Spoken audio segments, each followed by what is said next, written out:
रमज़ान आप सभी दर्शकों का बहुत स्वागत एवं खैर मकदम करता हूँ। दर्शकों, आपके लिए बता दें, आज हम आपको सीधे ग्राम पंचायत जेता का ले चलते हैं, जहाँ पर नजमा सरपंच है लेकिन पति शाहिद देख रेख करते हैं। हमने उनके निवास स्थान पर जाकर खास बातचीत की, लॉकडाउन का किस तरह से जनता पालन कर रही है। जी अस्सलाम वालेकुम। वालेकुम सलाम। जनाब अपना परिचय कराएं। ग्राम पंचायत जेता का श्रीमती नजमा, सरपंच जेता का पति शाहिद हुसैन। मैं आपको अपने गांव के बारे में एक समस्या के बारे में थोड़ा सा अवगत कराता हूं जी कि जो हमारी सरकार, जो माननीय मुख्यमंत्री और प्रधानमंत्री जी ने जो लॉकडाउन का जो संदेश दिया था कि भाई आप अपनी दूरियां बनाकर रखो लॉकडाउन के अंदर, और गांव के अंदर जो पूरी पंचायत को हमारे माननीय अपने डीडीपीओ साहब जी हैं उन्होंने और डीसी साहब ने, एडीसी साहब ने जो हमारे को संदेश दिए हैं, उन संदेशों को ऊपर पूरी तैयारी के साथ हम अपने गांव के अंदर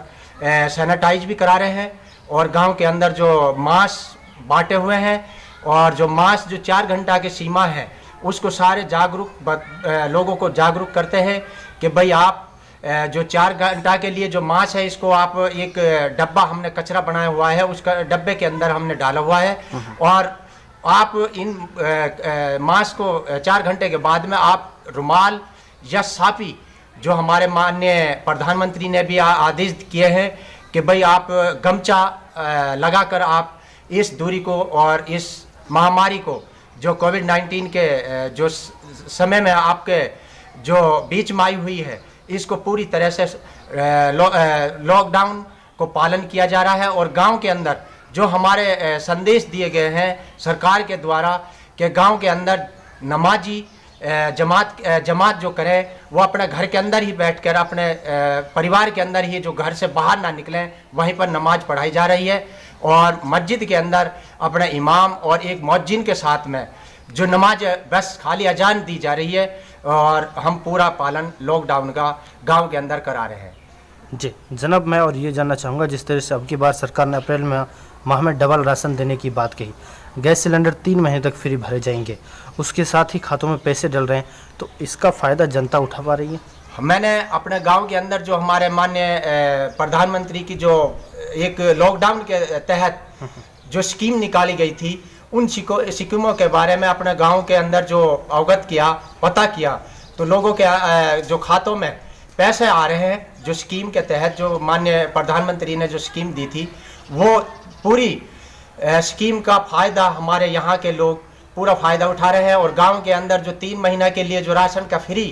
जो दिया था, वो राशन हर टाइम पे लोगों को फ्री राशन दिया जा रहा है। आज भी मेरे गांव के अंदर राशन का वितरण हो रहा है, और पूरी तरह ईमानदारी के साथ वो कार्य किया जा रहा है। हमने यहाँ के जो बीएलओ साहब हैं उनको ये कोविड-19 का जो फार्म था जो दिया हुआ है, वो बीएलओ साहब के पास में, बीएलओ साहब को जब गांव के अंदर आए तो यहाँ के लोगों ने कुछ लोगों ने इस पर ऐतराज किया कि भाई ये एनआरसी और सीए के खिलाफ है। लेकिन जब हमारे पास बीएलओ साहब ने ये संदेश दिया कि भाई सरपंच साहब गांव के अंदर इस तरह की माहौल हो रहा है, तो हमारे आदेश एडीसी साहब और डीसी साहब का भी आदेश हमारे पास आया, तो तुरंत प्रभाव से हमने उस पर लोगों को इकट्ठा किया और समझाया, घर घर जाकर उस बीएलओ साहब को साथ लेकर कोविड-19 का फार्म हमने 100% अपने गांव के अंदर भरवा दिए गए हैं। सही जनाब, मेरा आखिरी सवाल है, पंचायती तरफ से और क्या कुछ कहना चाहते हैं? मैं पंचायत की तरफ से मैं कहना चाहता हूं कि आश्वासन है मेरे को, और मैंने कई बार गांव की जो समस्या है, जो मेन समस्या है, वो मेरी पानी की समस्या है, जिससे मेरे गांव के अंदर पानी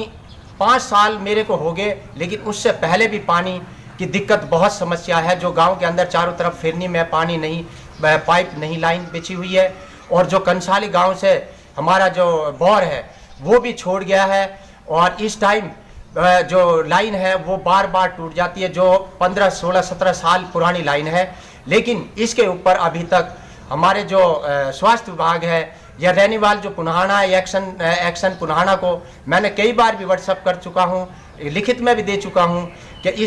इस के ऊपर सख्त कदम किया जाए, और हमारे यहाँ पर इस टाइम 800-700 रुपए का टैंक गांव के अंदर डाला जा रहा है, जो यहाँ लाखों रुपए का जो हर महीने का नुकसान हो रहा है गरीबों के लिए, जो इस लॉकडाउन के अंदर और भी ज़्यादा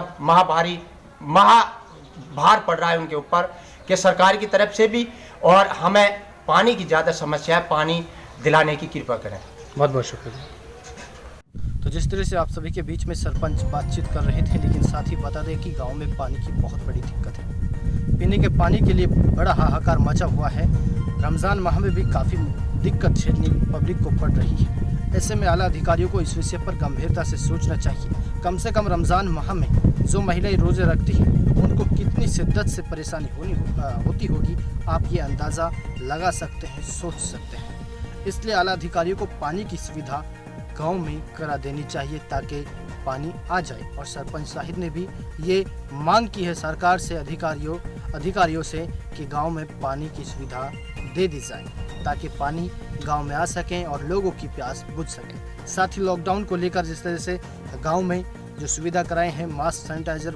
करा दिया है, गांव को लोगों को जागरूक कर रहे हैं, घर पर नमाज पढ़ें, हजरत का जो बयान है उस पर भी चलें, सरकार के आदेश निर्देश अनुसार उन नियमों का पालन करें। आज इतना ही, दीजिए रमज़ान को इजाज़त। नमस्कार।